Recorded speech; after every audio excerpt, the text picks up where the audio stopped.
جناب شیخ قزوینی فرماتے ہیں، جب میں جوان تھا تو جنات کی حقیقت کے بارے میں مجھے یقین نہیں آتا تھا، اور دل ہی دل میں کہنے لگتا تھا کہ جن کیا ہے، کیا ان اوصاف کی حامل بھی کوئی مخلوق ہو سکتی ہے؟ یہاں تک کہ ایک دن مدرسے کا خادم میرے پاس آیا اور کہنے لگا، شیخ ہاشم، دروازے پر کوئی آپ کو بلا رہا ہے۔ دروازے کے پاس پہنچ کر دیکھا تو دو آدمی میرے انتظار میں کھڑے تھے۔ مجھے دیکھتے ہی یک زبان ہو کر پوچھنے لگے، شیخ ہاشم آپ ہیں؟ میں نے جواب دیا، جی ہاں۔ کہنے لگے، ہمارے ہاں شادی کی رسومات ہو رہی ہیں، آپ سے تقاضا ہے کہ نکاح پڑھنے کے لیے ہمارے ساتھ چلیں۔ میں نے قبول کیا اور ان کے ساتھ جانے لگا۔ ان دونوں کے ساتھ جاتے ہوئے مجھے یوں محسوس ہو رہا تھا کہ میرے پاؤں کے نیچے سے زمین سرک رہی ہے۔ ابھی تھوڑی دیر چلے ہی تھے کہ ہم ایک ایسے گمنام علاقے میں پہنچ گئے جہاں ایک تنگ و تاریک اور وحشت ناک درہ تھا۔ اس سے پہلے اس درے کا سوچ کر ہی ایک وحشت سی چھا جایا کرتی تھی اور دل خوف سے کانپنے لگتا تھا۔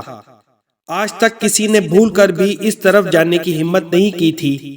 بہرحال ہم اس خوفناک درے میں داخل ہوئے تو دیکھا کہ بہت سارے لوگ شادی کی خوشی میں جشن منا رہے ہیں۔ دولہا اور دلہن بھی درمیان میں ایک چبوترے پر بیٹھے ہیں۔ میں دولہا اور دلہن کے قریب جا کر اپنی نشست پر بیٹھ گیا۔ عقد نکاح کے صیغے جاری کیے، اور جب نکاح کی یہ ابتدائی رسومات انجام پا گئیں تو انہوں نے مٹھائیوں اور لذیذ کھانوں سے میری پذیرائی کی۔ پھر سب لوگوں سے رخصت ہو کر ان دو افراد کے ساتھ واپسی کا سفر شروع کیا۔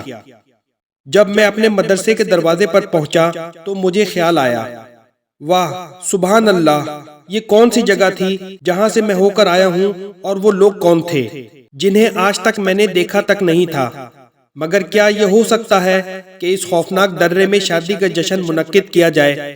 میں ان ہی خیالات میں گم تھا کہ وہ دونوں آدمی میرے سامنے آئے اور کہنے لگے، کیا تم اب بھی جنوں کا انکار کرو گے کہ میں نے انہیں دیکھا نہیں ہے؟ یہ شادی جو جنگل بیابان میں ہوئی، اس میں دلہن انسان اور دولہا جن تھا۔ ویسے تو یہ ایک حیرت انگیز واقعہ ہے، مگر علماء نے کتابوں میں ایسے واقعات بیان کیے ہیں جن میں انسانوں اور جنات کے درمیان شادیاں طے پائی ہیں۔